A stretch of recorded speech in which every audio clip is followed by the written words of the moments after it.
कि जब आप परिवार में होते हैं तो बहुत बार ऐसा होता है, आपको किसी वजह से पैसे की ज़रूरत होती है, फाइनेंशियल क्राइसिस आ जाते हैं, या कभी जॉब के लिए या किसी और कारण के लिए। तो अगर जॉब के लिए पैसा मांग रहा है पति,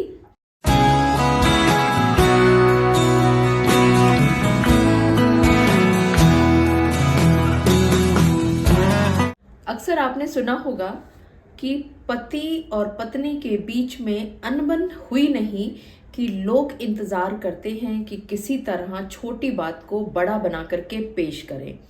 इसी तरह से आपने ये भी सुना होगा कि जब पति को किसी वजह से या तो फाइनेंशियल क्रंचेस हो जाते हैं या उसको जॉब के लिए यानी नौकरी के लिए पैसे की ज़रूरत होती है, तो वो अक्सर अपने ससुराल से मांग भी लिया करता है और बता दिया करता है, आश्वासन दे दिया करता है कि वो इतने समय में इस पैसे को लौटा देंगे। जी हाँ, आप सभी ने बिल्कुल ठीक समझा। ठीक इसी तरह का एक मामला पहुंचता है उड़ीसा हाईकोर्ट के सामने। आइए देखते और समझते हैं कि आखिरकार ये केस क्या था और इस केस में क्या फैसला सुनाया उड़ीसा हाईकोर्ट ने। मैं एडवोकेट मोहिनी मोहना आप सभी का पुनः स्वागत करती हूं और आप सभी देख रहे हैं आप सभी का पसंदीदा चैनल मोहिनी मोहना एडवोकेट। अगर आपने मेरे इस चैनल को अभी तक सब्सक्राइब ना किया हो या आप मेरे इस चैनल के लिए नए हैं तो इसको जल्दी से जल्दी सब्सक्राइब कर दीजिएगा, ताकि आपको इसी तरह के लीगल इन्फॉर्मेटिव वीडियोस की नोटिफिकेशन सबसे पहले मिल सके। अब देखिए, जब परिवार चल रहा होता है तो कब किसको पैसे की या किसी और चीज की जरूरत आन पड़ती है पहले से नहीं कहा जा सकता। लेकिन अगर उस घटना के कुछ समय के बाद कोई अनहोनी घटना घट जाती है तो लोगों को समय नहीं लगता उस अनहोनी घटना को उस पहले वाली घटना से जोड़ करके अपनी मन मर्जी से कुछ भी कह देने का। ठीक इसी तरह का केस जो मैंने आपको बताया उड़ीसा हाईकोर्ट में पहुंचता है, उसमें फैसला आया है अभी 2 नवंबर 2023 को। आइए देखते और समझते हैं कि ये केस क्या था। सबसे पहले आप सभी को केस का टाइटल जानना जरूरी है। केस का टाइटल है भानु चरण प्रधान वर्सेस स्टेट ऑफ उड़ीसा। इस केस में 498A, 304B,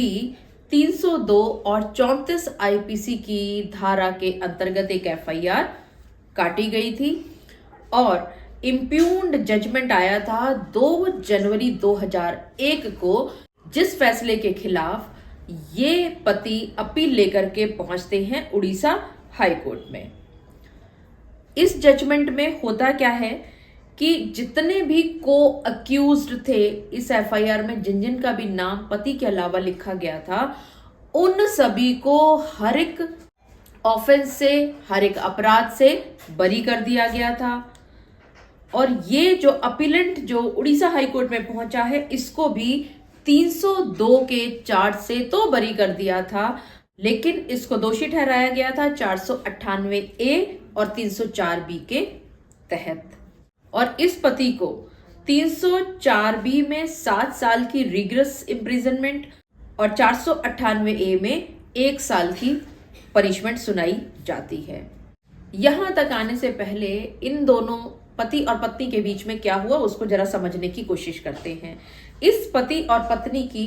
शादी होती है 1996 यानी 1996 में। इस पति और पत्नी के बीच में थोड़ा सा डोमेस्टिक क्वेरल होता है, थोड़ा सा घरेलू झगड़ा होता है, और उसकी वजह से जब इस पत्नी की मृत्यु होती है उससे 4 महीने पहले से ये दोनों पति और पत्नी बाकी पूरे परिवार से अलग रह रहे थे। और ये जो घटना घटित हुई है जिसमें इस पत्नी की जो मृत्यु हुई है वो हुई है 27 सितंबर 1997 को। अपने इस केस को साबित करने के लिए प्रोसिक्यूशन साइड से 14 विटनेसेस को खड़ा किया जाता है और 21 डॉक्यूमेंट्स लगाए जाते हैं। और जो मुखबिर है वो ये कहता है कि जिस समय पर वो इस मृतक से मिलने के लिए गया, क्योंकि उसको सूचना मिली थी कि उसकी मृत्यु हो चुकी है, और जब वो उसको देखने के लिए गया तो वो ये कहता है मुखबिर कि ये जो अपीलेंट है ये मृतक के साइड में बैठा हुआ था और जब उससे पूछा गया तो उसने कहा कि इसने जहर खा लिया और इस वजह से इसकी मौत हो गई है। दूसरी तरफ डिफेंस में जो ये अपीलेंट है ये बिल्कुल हर एक एलिगेशन को साफ साफ मना करता है और वो ये भी कहता है कि जिस समय पर इस लेडी की डेथ होती है उस समय पर वो वहां पर मौजूद नहीं था और साथ ही साथ वो ये भी कहता है कि जिस पैसे का ये जिक्र कर रहे हैं प्रोसिक्यूशन साइड, वो पैसा उन्होंने मांगा जरूर था लेकिन उन्होंने नौकरी के सिलसिले में मांगा था और साथ में ये अश्योरेंस भी दी थी कि वो इन सब पैसों को वापस लौटा देंगे। वही प्रोसिक्यूशन साइड एक गोल्ड नेकलेस की बार बार बात कर रहा है और वो ये कह रहा है कि इस पति ने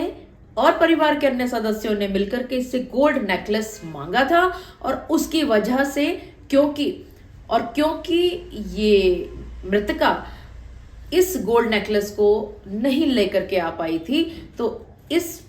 लेडी के साथ इन सभी ने मिलकर के जुल्म किए, अत्याचार किए, जिसकी वजह से इसकी मौत हुई है। ट्रायल कोर्ट ने